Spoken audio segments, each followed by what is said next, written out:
Garden Lake is a new tile laying game from Uwe Rosenberg. This is his 2000th tile laying game. That's not true, but he has done a lot. From very complex games of Feast for Odin to much simpler games like the Spring, Autumn, Summer series, New York Zoo. He's known for this. So this is another one with the koi fish pond as the background.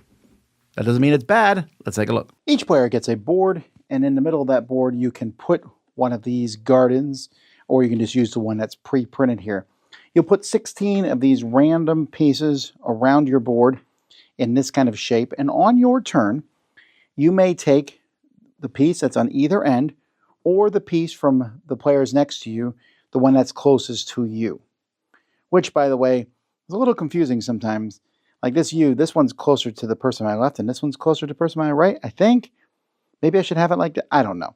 But you figure it out pretty soon which end you can draw from. Once you take these pieces, you can put it on the board anywhere you want. Once you put it somewhere, you can flip it to either side. You're done, and it can never move again. And this is going to be tricky because these pieces are all sorts of funky shapes. But there's a couple things.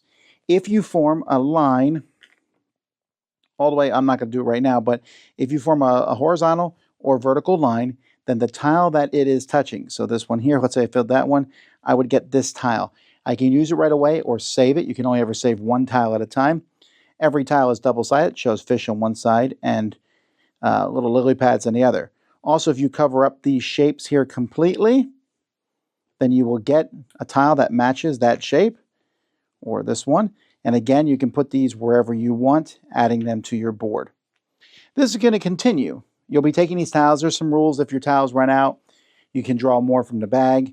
And also, if you're using one of these boards here, there will be pieces on these that if you completely surround the different pieces on these boards, then you can take that matching piece. There are these special pieces here that will go on there and just fit on the board. So if I surround this completely, then this just comes out and fills in those spaces. Anyhow, the game ends, and when you're going to get a point for every complete row and column, and then for every group of lily pads and or fish that is 7 or more, you're going to get 2 points. Whoever has the most points is the winner. Wow, those tiles are an assault for me. I have difficulty with those tiles.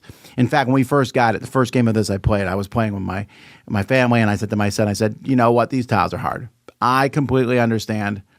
Do not expect to fill your whole board in. And indeed, I did not fill my whole board in. He did, though. So that's me being a big dummy. Because as you put these pieces in, if you cover up that stuff, you get the other little tiles and put them in. And that's cool. The groups of 7 is a trickier rule. I don't love that rule because you're already trying to put these things in this board, and then I'm like, oh, I'm going to put together a group of goldfish. Okay, that has 7 now, so I don't want to add any more to that. But I'm also combining that with these pieces. And then that whole U shape that you put, or a C, or whatever the letter is, and you can take one from either person, so I'm looking at that. It makes it hard to work ahead because a tile that I might take, you might take, so I can't really plan on what tiles are out there until my turn, which slows the game down a bit.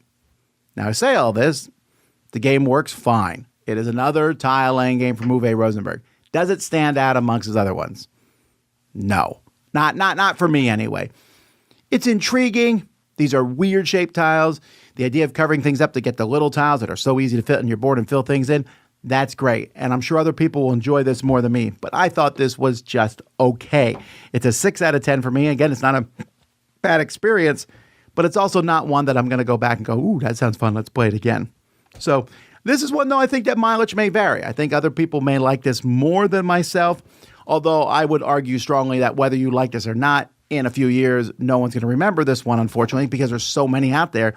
And in my opinion, the tile laying games he's done that are very good, like Cottage Garden and so on, those have kind of faded with time as gone by. And I think those are excellent games. So if I don't think it's excellent, then why would I get this over one of the other ones, I think, in my opinion? New York Zoo is probably the pinnacle of the style. Why would I not get that one? But maybe you like koi ponds, and maybe the idea of these tiles being crazy tiles really appeals to you. Then you'll want to check out Garden Lake.